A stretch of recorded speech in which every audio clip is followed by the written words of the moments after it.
Okay, let's see if we can do this. Howdy, everyone. As most of you know, or at least some of you probably know, we've had Blood Bowl 2020 tabletop rule leaks last weekend.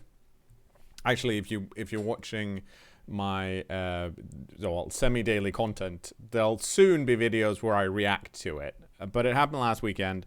I didn't plan on making a video about it, and at this point, I think both Andy, Davo, the Sage, and I think even Jimmy has made videos. I will link those below, reacting to the first leak. But as a background, for those that have totally missed it, last weekend we got pictures of what looked to be a new Blood Bowl rulebook. Actually, let's see if I have a picture of it. Here you go. Also, all of these pictures are stolen from, stolen. The Sage has an image depository where he posts all of the new leaks as they are published, regardless of, who gets them. I'll also link that down below, and I thought the easiest way to look at this would be to look at those pictures. So that's what we're doing. So that happened, and it seems like it's quite a hefty rule book. The index shows about 130 pages, which is a lot. And it's definitely it's a finished book that people have taken pictures from, and it seems like it's probably from the printer or something similar. So that happened last weekend. We got some pictures with some new rules. We'll go through some of it a bit. And then this week, Games Workshop actually came out and announced Blood Bowl, the second season, I think they're calling it, or something similar. Clearly, this book is called The Official Rules. But I think that's what they're calling it. And there are a bunch of changes, and I want to talk about some of them, specifically some of the teams and how SPP has been changed. But before we get to that point, we should probably talk about some of the other major differences compared to both the current tabletop rules, Blood Bowl 2016, and Blood Bowl 2 rules, which is, what we're playing in the digital version. So let's see if I find what I want to talk about. Yes, so one of the pages we did get to see is the kickoff table, and a lot of things have changed here. Of course, this resolution isn't amazing. If you want to have a larger picture, you can actually... like I said, links down below. But the big ones here are most of the kickoff results have been lessened in severity. For example, Blitz here is D3, so a die with 3 sides, plus 3 players on the kicking team may immediately activate to perform a move action. One may perform a Blitz action, and one may perform a throw a teammate action. If a player falls over or is knocked down, no further player can be activated and the blitz ends immediately. So rather than having everyone outside of the people on the LOS, now it's between 4 and 6. That still probably means that quick agile teams aren't going to be able to get under the ball because they don't necessarily need that many people. But hey, at least you're not going to have 8 orcs in your backfield if someone rolls a blitz on you. And similar with solid defense, which is I think the new perfect defense. It's also D3 plus 3 open players, so you're not allowed to move the ones that are already in contact. The other big difference here is that changing weather is no longer on 7, which since you roll 2 D6s is the most it's what you roll most often. Rather, brilliant coaching is. Brilliant coaching is where both sides roll a d6 and add the assistant coaches. And as far as I can tell, no fame. And they get a reroll. This was a bit odd at first to me because normally assistant coaches and cheering fans do the same thing but with different resources. One is assistant coaches, one is cheerleaders. But cheerleaders is now on 6, and that's because cheerleaders has changed massively in that you roll a d6, you add cheerleaders, and whoever wins get to roll on the prayer or nuffle table. I think I have a picture of that somewhere. Let me quickly look through here. Yes, here we go. So these are some of the latest leaks. I think these are also from Sage's Discord. This is essentially just a D16 die with a bunch of results where most of them are very similar to secret cards that we don't use in Blood Bowl 2, but it can be used in tabletop. And these can be pretty, big upgrades to your team, but most of them aren't. But it does add a bit more randomness to the kickoff table while not necessarily being like horribly overpowered, which in itself is interesting. But I think the big thing, moving away from kickoffs, where do I want to go? There, this is where I want to go. Should also note that some of these pictures are not necessarily high resolution, like this one.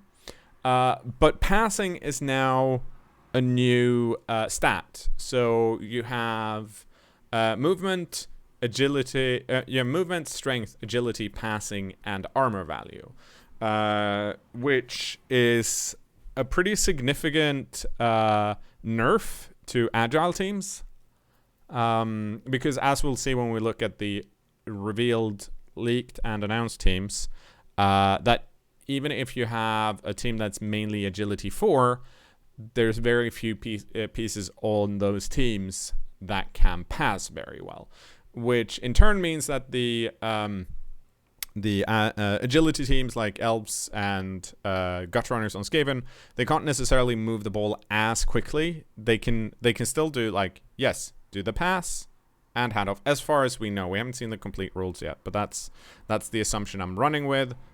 I should mention that anything I say can be wrong. My speculations, because there might come rules in and that changes everything. But it seems to me that it's a pretty hard nerf to agile teams where they previously didn't need a thrower to throw. It's kind of a bonus to more teams that do have a thrower but don't throw that much, so use the thrower as a ball carrier, like Orcs, for example, because they now all of a sudden are much better at throwing than they were before. We'll see what that does to the team structure overall.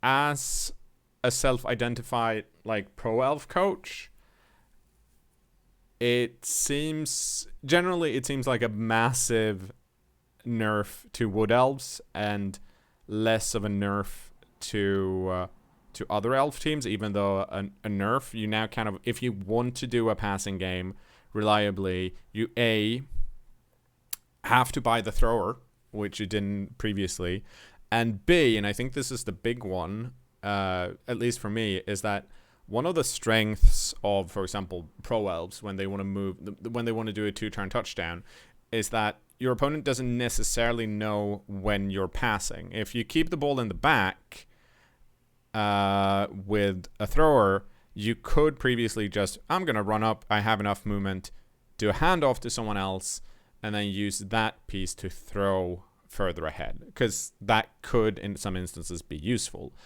With the thrower now being the only one on the team that's reliably good at passing, that's no longer the case. It's pretty clear when you're planning to pass the ball, which means it's also clear for your opponent where they need to position pieces if they want to try and intercept a pass, if they suspect a 2-turn attempt is happening, right? And that's a bit of a nerf, but it also opens up, new strategic possibilities. So I'm not necessarily sure, it's definitely nerf, but is it bad for the game? I don't know. It seems like we'll see. I'm not going to say I'm cautiously optimistic about that specific change, but I can see why it's been done, and I'm interested to play with it and see how the game changes, if that makes sense. So, passing is a thing now. You should know this. Let's have a look at the teams. This is a list made by, hang on, I'm going to go to Reddit, Merc and Zorg, of the teams where we have the stat line from the rule book, and they've put it in a slightly easier to read format. So first of all, new team, essentially the Black Orc team. It's 6 Black Orcs, Goblins, and a trained troll. The Black Orcs have Brawler and Grab, and most probably... Hang on, can I assume there's an... Oh, yes, I can. Wow. This is much bigger than it needed to be. But sure, let's do this anyways. They have Brawler and Grab. Brawler is... It lets you reroll one both down die. So it's like a less powerful block. Well, not powerful block. But it's a bash skill. It's a quite weak bash skill. So the assumption is that that's what that does, and they have Grab. We should also notice that, as you can see, the stat line has changed. I'm not a super fan of this, because it means previously getting higher numbers were always good. The way it's listed now is, well, here's your movement, here's your strength, here's what you need to roll on a d6 die to complete an agility action, and here's what you need to roll on a die to complete a pass action. So we can see here that these guys have literally no one that can pass. Well, so the goblins can make a quick pass, which is the shortest, because there's no modifier on that, and then it's -1, -2, -3. On a 50-50, that seems rough. That's probably not going to happen. They're clearly a running team. They're also not very fast. These goblins, by the way, both have right stuff, stunty and thick skull, which is interesting. The trained troll here has a loner. That's a loner on a 3+. If we look down here, the human ogre, for example, has a loner that's a 4+. So this trained troll is more likely to actually succeed with their loner rolls, which also means they're probably going to eat more rerolls, realistically, because you're more likely to try a 3+ loner roll than you are a 4+. Mighty Blow is listed as +1. We haven't seen anything, as far as I know, that says Mighty Blow +2. And it might just be how they talk about skills here, in that they, rather than just say Mighty Blow, they're like, here's what the modifier is, which seems to concur with, like, Loner. They also have Projectile Vomit, which seems to be similar to, like, similar to Stab. I'm not going to go through all of these skills. You can read all of that later. But slow, like, it's a slower Lizardmen team, kinda, which is interesting. We've seen the goblins. They've added a Hooligan and a Doomdiver. These might be in Blood Bowl 2016. I don't know. I haven't played that much. I haven't even actually... I have the box. I just haven't opened it properly. And they also have trained trolls with Loner 3. Halflings. They have... of course, they have trees. They don't have Loner. Then we're the human team. And this is interesting for the thrower, right? Because the human thrower throws on a 2+. So quick passes, the shortest range is a 2+, and then it's a 3+, 4+, 5+. And then, of course, you can add skills to that. That makes different ranges easier or harder. So there's also some modification to costs. They've also gotten halflings. Not sure why. I'm guessing it's because they can then throw them with the ogre. More importantly, these halflings are 30k, so they seem pretty well suited as a fowler. They're like they're cheaper than normal goblins. They're the same cost as these halflings, though. Let's see. All right, and Imperial Nobility is the other new team that we know about, which is, by the stat line, right, is 6-3. So agility 4+ is essentially what we would consider agility 2. Fend. So this is like Bretonnian, but they only have 2 blitzers.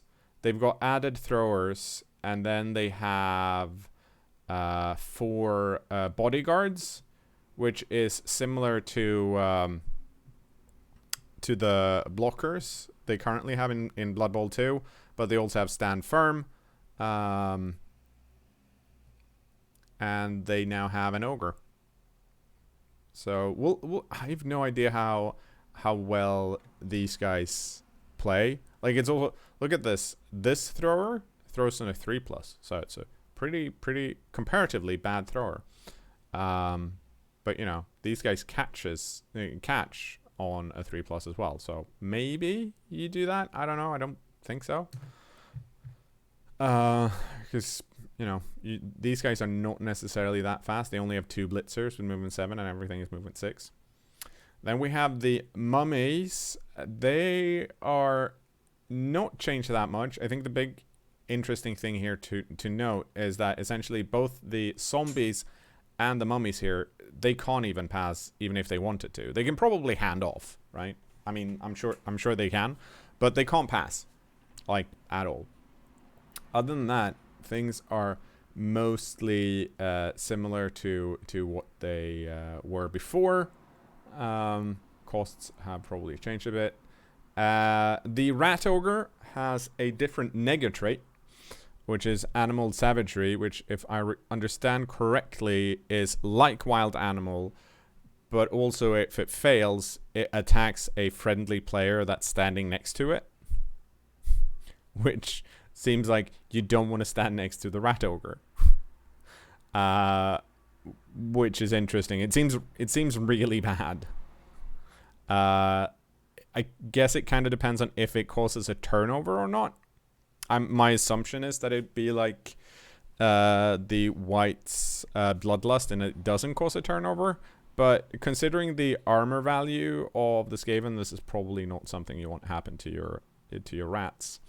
And then we have the poor wood elves, where there's now only one person on the team that can make proper passes. Like everyone else here, the wood elf linemen, the catchers, and the war dancers all pass on a 4+, which, if you recall correctly, wood elves tend to have not that many rerolls because they have so much agility. And if they want to do any type of pass play now, they probably need some more rerolls, or get rid of in case someone other than the thrower needs to move the ball. But yeah, it seems like the wood elves got hit really hard, while at the same time keeping the war dancer, which is currently, as far as I can tell, and has always been like the best piece in Blood Bowl. It's still 8/3, well, 2+, 8+. This is how much you have to roll to beat their armor value, by the way. So armor value 7, and have bludgeon leap. So Finally, the last thing I wanted to talk about is this, which was kind of leaked today, and by today I mean Saturday, 8th of August. And this is a pretty big ass difference if this is correct, and there's not more rules to this that we don't necessarily understand.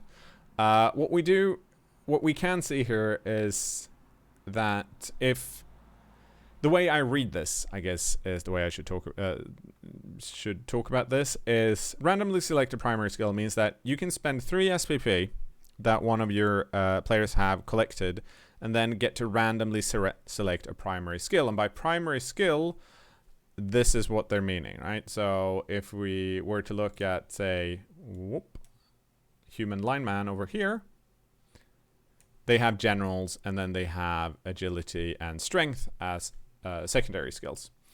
So that mean if they wanted a random primary skill, it would only cost them 3 SPP. Or they could choose a primary skill or randomly select a secondary skill, and that would cost them 6 SPP. Or they can choose a secondary skill, and that would cost them 12 SPP. Or they can randomly select a characteristic improvement, which would be a stat boost, for 18 SPP. And then once one of these has happened, this is the cost of what the second one is. So if you were to only pick random primary skills, you'd get up to, I'll have to do math now, so 7, 13, 21, 31, 46, and you'd have 6 random primary skills. This, I don't know how I feel about this. My initial reaction was fun. My secondary reaction was, that seems ripe for abuse. And now I've kind of landed on, I don't know. Because the way I see it, if I read this correctly, it means that you no longer roll, but you rather pay once you have the SPP needed. There's something up here at the top that says at which point they must spend some or all of their SPP. So I'm going to guess this means that once you get to 18 SPP on a fresh player, they actually need to pick an upgrade, right? It also seems like the cost you add to TV is different if it's a random skill or a picked skill or a stat increase, which is apparently always random. And that this might be very wrong. This is just generally my understanding. So, I could be wrong here, which, you should know. I'm only basing this on one leaked picture, and there might be a lot more to this. But this is one of those cases where it seems like this is probably going to work well enough in tabletop or a friendly tournament at your place of work or at your hobby store or something where everyone's like, holy shit, that guy got so lucky because they randomly selected a primary skill and rolled block. That's great. Block for 3 SPP is amazing. Getting dirty player on a human blitzer that you're never going to foul with as a primary skill, not great. It also affects, if the character you're rolling a random skill for has access to a lot of primary skill, there's even more garbage compared to, say, if someone just has access to general skills or strength skills for that matter. And my worry here would be that this system doesn't work in a format set up like a Blood Bowl 2's Eternal League. Because if people have enough time, which we know that some people do, which good on them, if you can play as much Blood Bowl as you want, you can kind of, in some instances, 3 SPP, 4 SPP, that's 7 SPP. That's one current system. That's one casualty and one MVP. You have two random skills.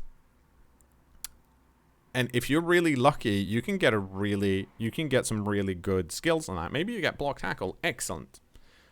You're super happy with that. And that's going to cost... The cost is twice for someone that's like, I need block tackle on this piece.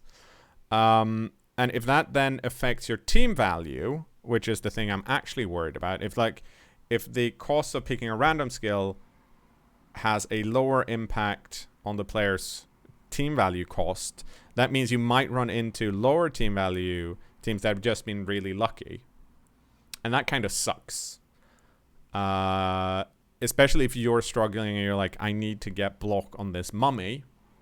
And someone else is like, oh, I just randomly selected a secondary skill and I got block. Now I only had to pay 6 SPP for it, whereas you had to pay 12. The opposite is also true, right? In that there are definitely a bunch of pieces where you'd want a secondary skill because players get so much better.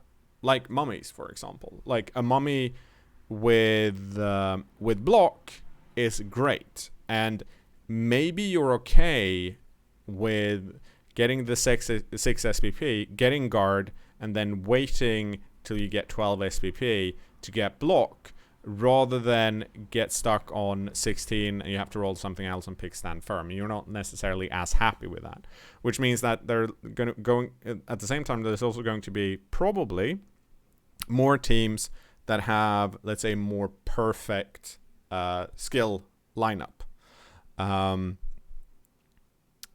because why wouldn't they, right? You want to get your player, you want to make sure your players are as good as possible, especially since the cost of your player TV wise doesn't go up until you have the skill.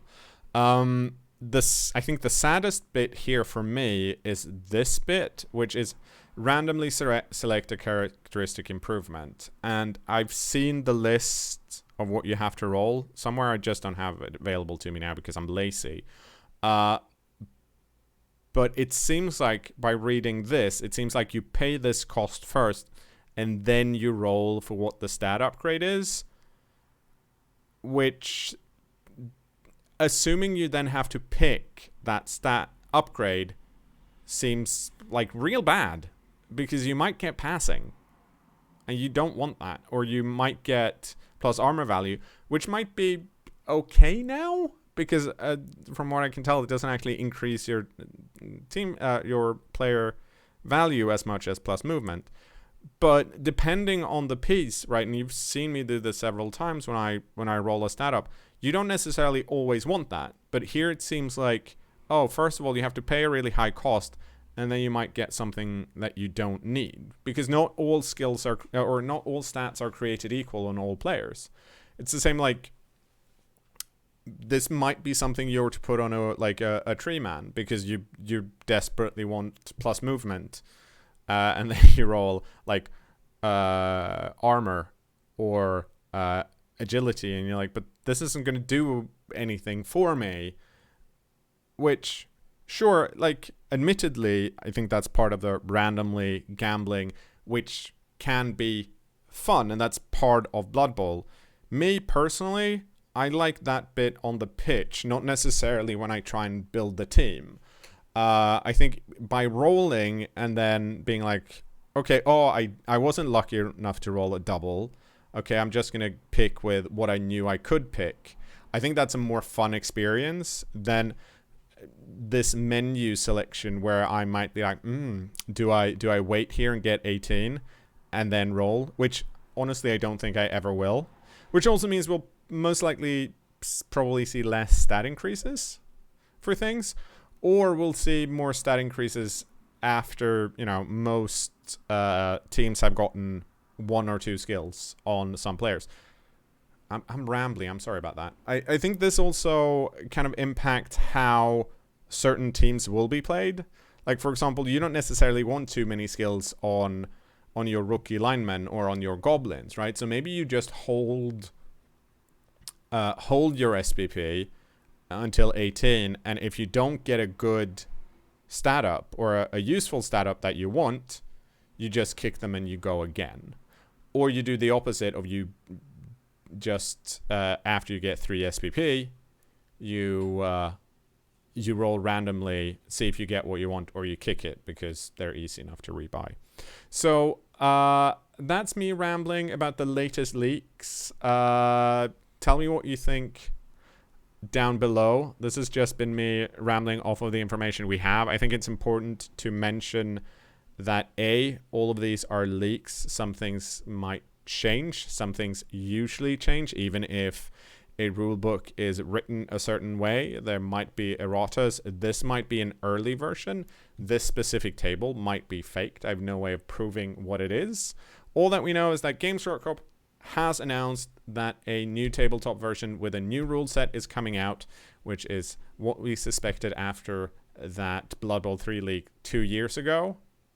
So super happy to see that. We'll see when it drops and what happens. I'm generally cautiously optimistic. What does that mean for Blood Bowl 3? We do not know, like, at all at this moment. But I do know one thing.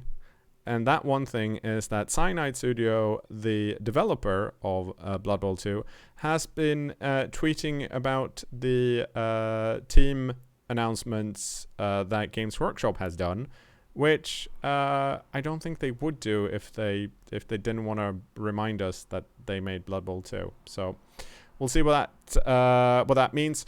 If you want more reactions or probably more in-depth thoughts about the leaks and other rule sets, there are links in the description. Thank you so much for listening to me ramble for, holy shit, 30 minutes. I didn't expect it to take this long. I'm also not going to edit this because I'm lazy. So,